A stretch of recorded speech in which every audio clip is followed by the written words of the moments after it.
Preliminary investigation man lang pala mga kababayan. Di ba? Kasi nga po, tawag dito ICI, Independent Commission on Infrastructure, wala man pong findings.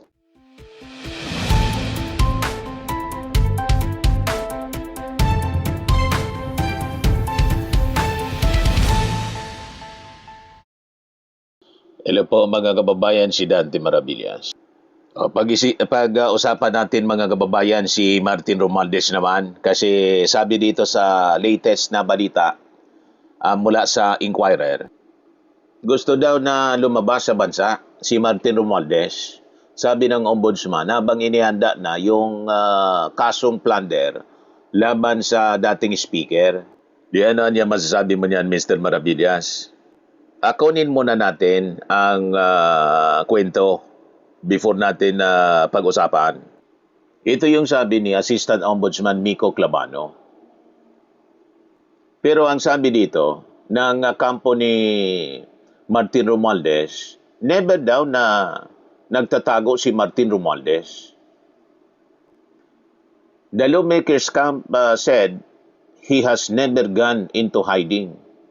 Clavano made this known as he announced that the plunder and money laundering complaint against Romualdez have reached the preliminary investigation stage, just one step away from determining if the case can be filed before the anti-graft court. Preliminary investigation man lang pala mga kababayan.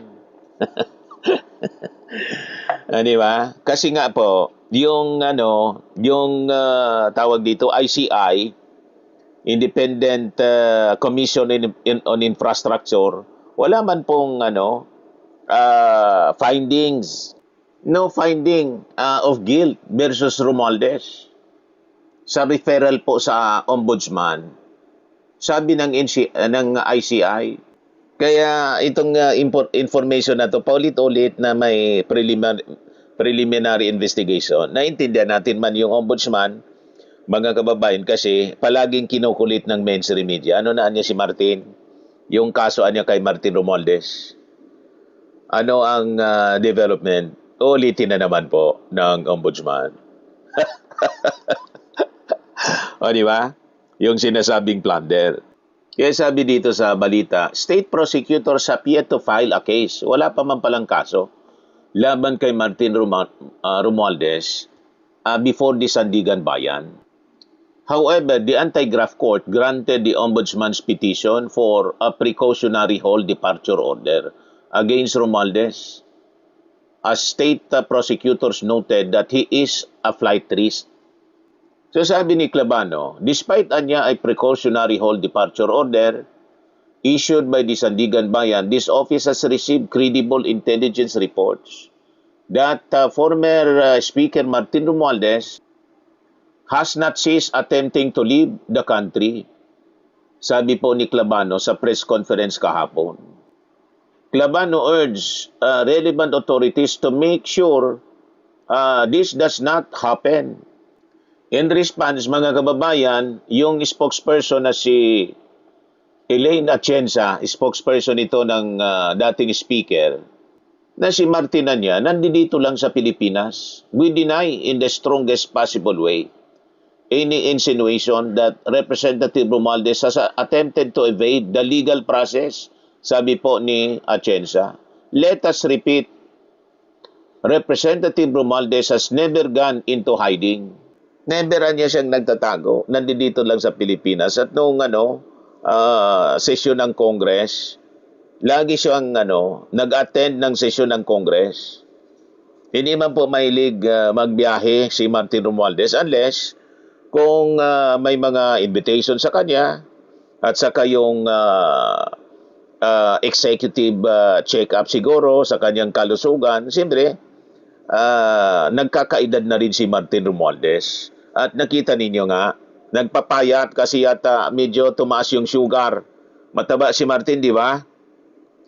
O ngayon, medyo nagpapayat siguro sa advice ng doktor. para makaiwas po sa diabetes. Ganon po, at karapatan po naman ng isang tao or any individual yung kanyang karapatan sa kalusugan. 'Di ba? Pangalagaan yung kanyang kalusugan. That is part of the constitutional right to life, mga kababayan. Iyan ang dapat binibigay sa kahit sino man. Si Sara Duterte nga, binibigyan ng pagkakataon na makapag-world tour. Approve lang ng Palasyo Malacanang. So anong pagkakaiba ni Martin Romualdez? Kahit nga di ba? Pinaintulutan yung pag-travel. Yung kung titingnan natin, dapat siya may responsibility malaki. DPWH Secretary, former DPWH Secretary, tawag dito, Manny Bunuan. Di ba? Pero yung nakapagtataka nga kung bakit si Manny Bunuan na siyang may command responsibility sa agency, hindi kinoconsider na mastermind, kundi siya state witness na. Yun ang nagpagtataka dito, mga kababayan. Ano nangyari? Kaya sabi ni Atty. Atienza, he is in the country and will remain in the country until such time that he will be able to clear his name. So hindi siya aalis.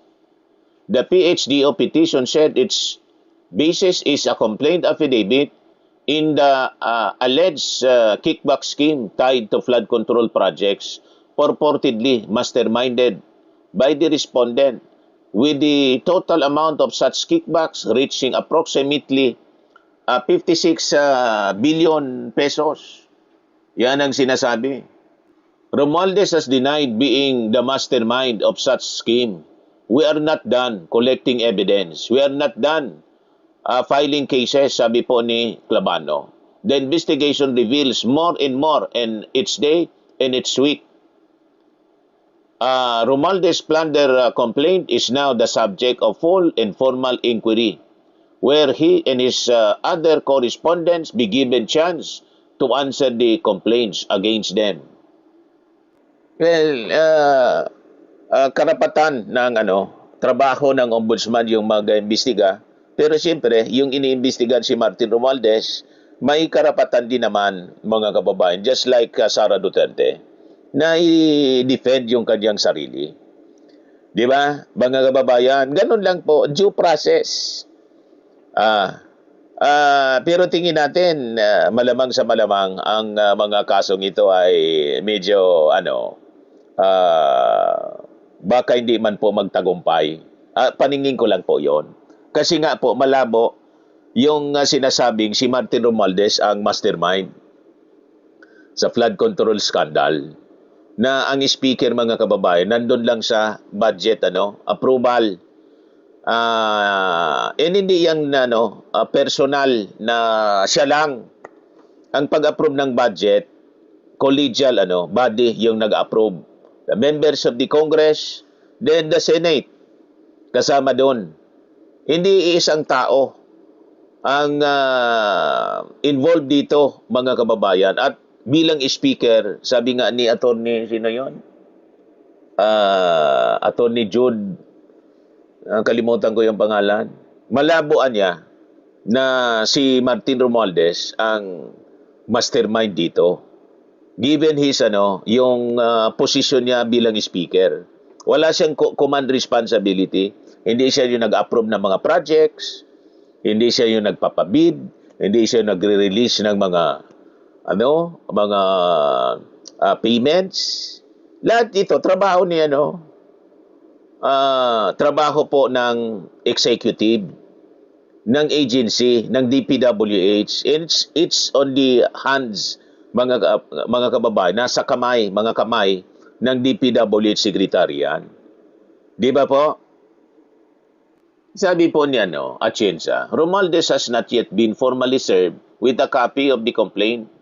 And she said their camp will fully respond. We respect all legal processes, Anya. That is precisely why we believe this matter should be resolved where our laws require it to be resolved. in the proper legal forum. After both sides have been fully heard, sabi po ni Atienza, we remain confident that once the facts are examined objectively and the evidence is tested under the law, Representative Romualdez will be able to clear his name, sabi po ni Atienza. Tingin ko din po, mga kababayan, malilinis yung pangalan ni Martin Romualdez. Malabo na si Martin po ay involved dito kasi makita naman po ninyo, hindi man siya member ng BICAM, hindi siya nangialam doon sa BICAM. Malinis yung yung budget until mga kababayan pumasok yung mga insertion sa BICAM. Nandun sa BICAM mga kababayan, yung chairman committee ng appropriation sa Congress, si Saldico and other members, then the Senate, ang chairman si Grace po, tapos si Chis Escudero, in-insert niya yung sarili niya bilang Senate President. Na dapat hindi man mga kababayan yon parte ng trabaho ng Senate President. Pero si Martin po, hindi siya nag-involve dyan based on records mismo. Kaya confident yung kampo ni Martin Romualdez na mapapawalang sala siya dito sa mga accusations laban sa kanya. Ito si Atty. Atienza. Panoorin natin yung kanyang sinasabi. The Office of the Ombudsman itself made one thing unmistakably clear today. Representative Ferdinand Martin G. Romualdez has not been convicted of any offense, no criminal case has been filed before the Sandigan Bayan, and he has not yet even been given the opportunity to answer the allegations against him. The announcement pertains only to the commencement of a preliminary investigation where respondents are afforded the opportunity to present their side and where the constitutional presumption of innocence remains fully in force. Representative Romualdez has not yet been formally served with a copy of the complaint. Once we receive it, sasagot po kami ng buong-buo. Ang batas ay hindi sumusunod sa ingay ng akusasyon. Sumusunod ito sa bigat ng ebidensya. We respect all legal processes. That is precisely why we believe this matter should be resolved where our laws require it to be resolved, in the proper legal forum, after both sides have been fully heard. We remain confident that once the facts are examined objectively and the evidence is tested under the law, Representative Romualdez will be able to clear his name. We deny, in the strongest possible way, any insinuation that Representative Romualdez has attempted to evade the legal process. Uulitin po namin, kailanman ay hindi nagtago si Representative Romualdez.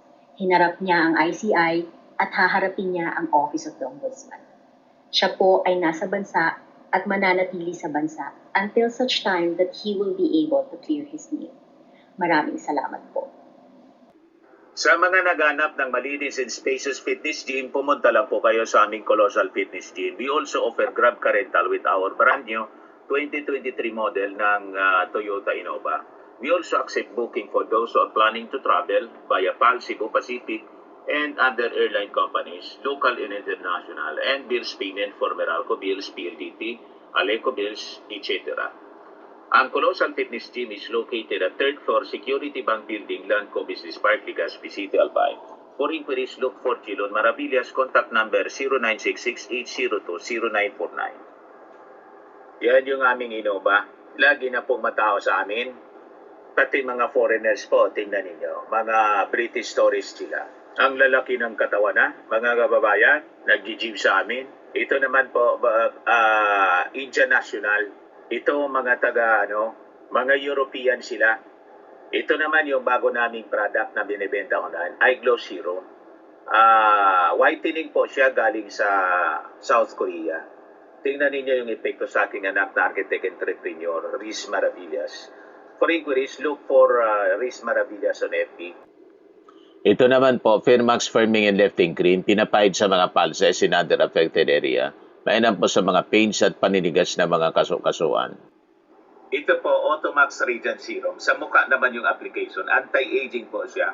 You will look 10 years younger than your age. Ito naman po yung bagong product naming binibenta online. I Am Worldwide Amazing Pure Organic Barley Powdered Drink Mix from Australia. Mainam po ito sa mga cancer patients, Tulad ni Yoli Tan, isang ovarian cancer survivor po siya. Sabi niya, barley did not just save my life, it gave me a new life. In 2019, Yoli faced the fight of her life. Through surgery and harsh chemotherapy, I am worldwide amazing pure organic barley became her source of strength. It boosted her immune system when she needed it most and gave her the energy to keep going. 100% organic siya, immune system booster, trusted by survivors. For your inquiries and orders, dumiretso na lang kayo sa aking anak na architect entrepreneur Riz Maravillas. Sa mga mahilig naman po sa mga imported bags and wallets, dumiretso na lang kayo kay Ma'am Eileen Rosales. Eileen Closet. Naka-base siya po sa Amerika. Ito yung kanyang live selling. Pwede kayong mag-order dyan. Every Sunday, 7 o'clock in the evening, Philippine time.